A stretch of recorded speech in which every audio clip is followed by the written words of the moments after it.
You're listening to Destination University, a podcast for college-bound teens and the parents and mentors and educators who support them. If that is you, you are exactly where you're supposed to be. Welcome to episode number 83. From LA Private School to Flagship University, meet Briana of Lawrence University. Our conversation today is going to be awesome. I cannot wait to talk about Amanda Gorman, recruited athletes, large flagships institutions, and finding a home for Jewish students. And of course, we will of course talk about Lawrence University, which is now one of my new favorite institutions. If you are a college-bound teen or a parent of one, and you're wondering how to get an admission officer to move mountains for you, you've come to the right place because Brianna is just one of those types. So she will definitely work for you, and she's definitely cheering for you. Hello, everyone. I'm your host, Dr. Cynthia Colon, founder of Dream College Academy and College Essay Bootcamp. Welcome to Destination University, where college dreams really do come true. Welcome, Brianna. This is your first time to the show, and I'm so super excited to meet you. And I just learned and realized that you are a California girl, so I had no idea. So that's a huge bonus. How are you doing today? I'm doing well. Thanks for asking, and thanks so much for having me today. I love it. I love it. I am going to put us here so I can see both of us at the same time. We were, folks that are listening, we were just talking just before, and at the time of this recording, we're late in March 2021. And I said, how is the weather in California? Because even though I'm from California, I'm actually right now in Ohio. And Brianna, tell everybody what you said. What are the degrees right now? It's about 90 degrees in Los Angeles this week. So we get a little bit skip spring. Hopefully it comes back. Well, I am in my cashmere turtleneck sweater because it's pretty cold here today. It's sunny, but it is cold. So anyway, well, I was just loving reading your bio and just getting to know you. Were a guest on Dream College Academy not too long ago, but I really, today is really a chance for us to chat a little bit more intimately and get, have you share more tips and tales, behind the scenes truths and things like that.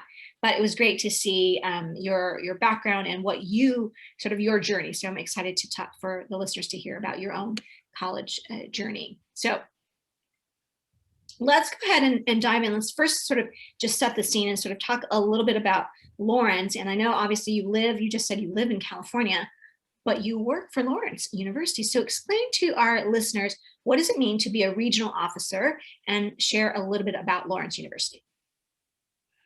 Absolutely. So being a regional admissions counselor means that you typically live in the territory that you manage. So I work with students all over the West Coast and Hawaii, and I reside in Southern California in Los Angeles, but I do represent the university. And there are over like 125 different colleges that are outside of California and sometimes outside of the United States that have full-time admissions representatives in the state of California. So I'm certainly not alone. And how I came to Lawrence is kind of a fun story.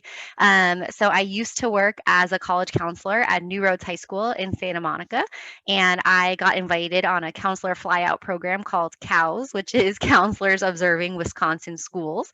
And I visited Lawrence as part of that, and I fell in love with it so much that I wanted to work for Lawrence when they posted their regional position. So that is that true?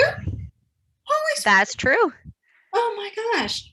What made you fall in love with it? Or maybe you were, sorry, I didn't mean to interrupt, but what is that?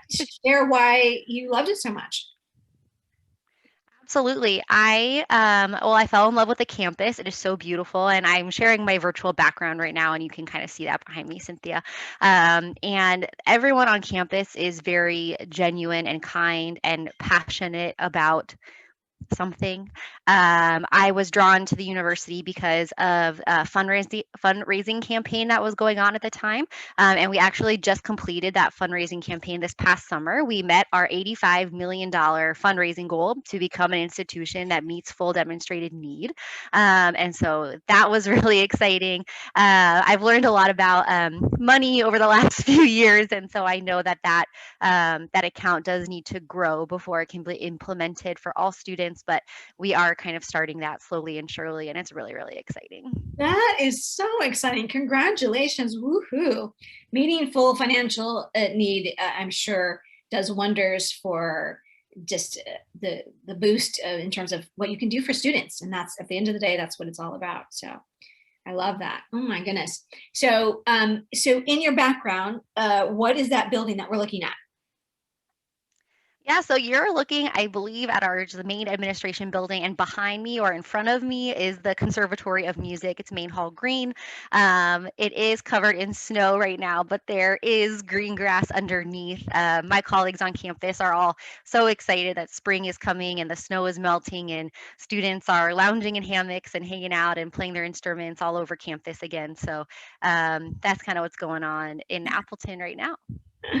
I'm in Oxford, Ohio, which is a college town myself, where I'm located now. And it's true that Midwesterners will be in shorts and in hammocks at like 55 degrees or something like that, because that seems, or 60 degrees seems warm to them. Awesome. Well, those who follow and really come to this podcast, the story of each of my guests is unique and different in their pathway to college, who cheered them on, how they sort of, which adults helped them along the way, whether it was teachers at school or the parents or whatever. So we are interested in knowing, what was your pathway? Describe your high school experience and leading up to senior year, and then you'll walk us through sort of, your where you applied and all of that. So go ahead. What led to up to senior year? For sure. So I grew up in Los Angeles, as we mentioned already, and I attended Harvard Westlake School, which is has a very strong college-going culture. And growing up, I didn't really know how rare it was that all four of my grandparents did attend four-year colleges, or I guess they were three-year colleges at the time. And so I didn't know how fortunate and how privileged I was to be in that position. I now know that that's not the norm, certainly. And so it was always just expected, and that I would attend a four-year institution after high school. And growing up in Los Angeles is even stranger, to have two parents who were born and raised in Los Angeles as well. And both of my parents attended UC institutions, and they really loved that experience, and they wanted all of their children to attend four-year flagship institutions in any state, because we all know that admissions to UCs has changed since my parents went to college. So we kind of opened that up. Now, for those parents who are maybe at the beginning, is the start of their college admission journey, maybe eighth grade, maybe ninth grade, what is a public flagship institution? Absolutely. So every state in the United States does have public colleges, and so the public flagship institution is typically like the main institution, one that gets the most funding, might have the sports team you see on TV. In California, fortunately, unfortunately, there's a little bickering going on if UC Berkeley or UCLA is the flagship institution. But in other states, it's not quite as ambiguous as that.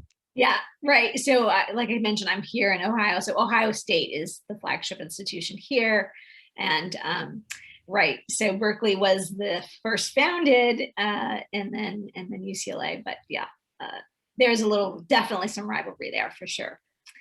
Okay, so your parents opened it up and said, we want you to apply, or we want you to attend any flagship institution across the country, and wherever that may be. So how did you go about selecting your list of colleges of where you would apply? Absolutely. So I had two older brothers, and my oldest brother attended University of Wisconsin-Madison, and my middle brother attended University of Arizona. And I, as a third child, was like, I'm not going to go where they went. And so I knew I wanted to attend a college that got some snow and got different weather than we have here in LA. I wanted to attend an institution where I had family nearby. That was important to me. And it was important to my parents that we all attended schools with a fairly large Jewish population as well. So that kind of informed and narrowed my search. Oh, okay, so I love this because I did my graduate work in New York City, which has a large Jewish population. And there's a pocket of LA that also Jewish population. So how does one go about finding, whether it's Jewish or whatever community that you're kind of looking for? Can you just give a couple of tips on how someone would go and figure that out? Absolutely. So just checking on each school's personal website, you can see a list of clubs and organizations. And so if you're really specifically, I have a lot of students looking for like Model UN or mock trial or speech and debate and things like that. And it's really easy to find those kinds of things when you just go search the clubs and organizations website. For Jewish life in particular, the Hillel website is really great. It has a search function and a feature where you can see which colleges have a Hillel, and it has some basic information listed there about the demographics of the campus. Oh gosh, I often say that I'm a JV Catholic myself, but I'm pretty sure, I think it's the Newman Center if you're looking to like for a Catholic community. But I could be wrong. But yeah, there's certain specific things that you're looking for. Awesome. Okay, so it came down to senior year and you applied to a number of flagship institutions. And then what was the overriding factor that got you to choose where you went? I'm not sure if you've said it already. I don't want to give it away. I haven't, but I Okay. can. So you go ahead, let it out. So go ahead. How did you choose your school? For sure. So I graduated from the University of Maryland in College Park, and I didn't actually start there. So when I was a senior in high school, I applied to a couple of UCs, the University of Colorado Boulder, University of Connecticut, University of Massachusetts, University of Vermont, and University of Maryland. Those were kind of my top contenders at the time. And I actually attended University of Massachusetts Amherst for my first semester of my freshman year only. When I got to campus, I pretty quickly realized that it was not a super great fit for me. And so I, called my admissions counselor. I think I emailed her in October and I said, I think I made a mistake. Can I come to University of Maryland next year? And she said, what about next semester? And then that was kind of history from there. Oh my gosh. Okay, wait, say that again. You called your high school count? Who did you call? I called the admissions counselor in the University of Maryland admissions office. University of Maryland. Oh my goodness. Oh, okay. So that makes sense. You called there and they said, come on down. Wow, that's amazing. Now, of course, obviously you graduated from there. And what was your experience like? What did you major in? Share a little bit about that part of your journey. For sure. So I tell students all the time that I changed my major 4 times, and that is totally true.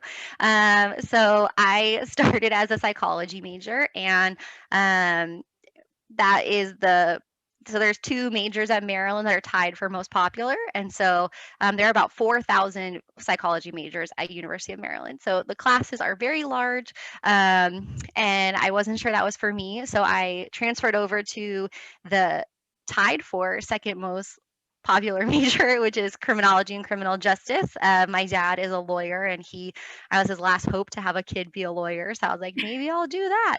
And then it didn't take me too long to realize I'm not cut out to be a lawyer. And so then I dabbled in secondary education and English, and finally landed on family sciences. Family sciences. Okay, there's one I don't hear very often. So, okay, let me just pause for a second because you've dropped, as far as I'm concerned, 2 bombs. And I like to call them golden nuggets to our listeners. If you're taking notes, like I am, old school with pen and paper, or if you're taking notes on your phone, there are twice that Brianna has just said that she changed her mind. And what I'm hearing loud and clearly is the sky didn't fall down, nothing happened. She's still here to tell the story. And after probably just shortly into the first semester of freshman year in college, she realized that she had made a mistake. And she was proactive about it and making that call to the college admission office of the institution that she thought she maybe should have otherwise chosen. And voila, there was a spot for her. So she does that. And then she goes there and changes her major, not twice, 4 times, she said. Everyone, did you catch that? She changed her major 4 times before settling on family sciences. And there is where she found her home. So it's okay to make changes, and it's okay. The sky is not going to fall down. So not to worry. And did you graduate within 4 years, or did that affect anything, your changes? No, I graduated within 4 years. I would say, lucky for me, I didn't want to change to music performance or engineering or any of those majors that do truly take 4 years of coursework. So I was lucky in that regard. I love it. Okay, awesome. Anything else that you want to share about your high school experience, or anything that you were involved in that was relevant to maybe knowing, or like looking back, is there something that you did as a younger teen that would have given you a little nudge saying, this is kind of where you are going to end up majoring and what you want to do in your life? Well, I always knew I wanted to work in a high school or with high school students, but I wasn't super passionate about any subject area to teach.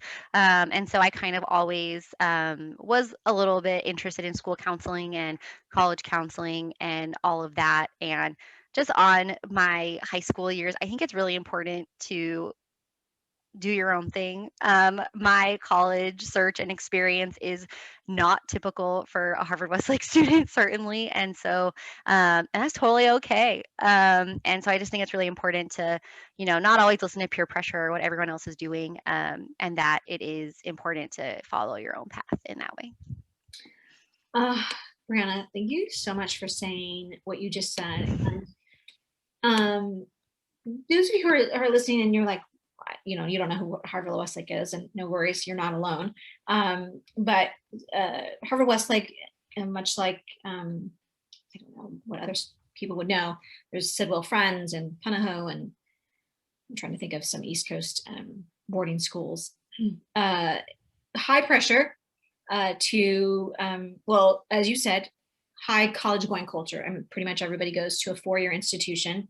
I don't know, maybe the occasion when there's someone goes to culinary school, I don't know, perhaps within 10 years, maybe there's one, right? But most of the, let's just say it out loud, most of the students there are applying to at least one Ivy League school, if not multiple. And all of the UCs, the top ranking UCs, that's an oxymoron, I guess, but yes. So I love that you were sort of going against the grain and sort of was just true to yourself and true to, really, it sounds like what your family wanted for you as well. So awesome. You must have had a great college dean. Mike Bird was really supportive of you, I'm guessing. Yeah, she was great.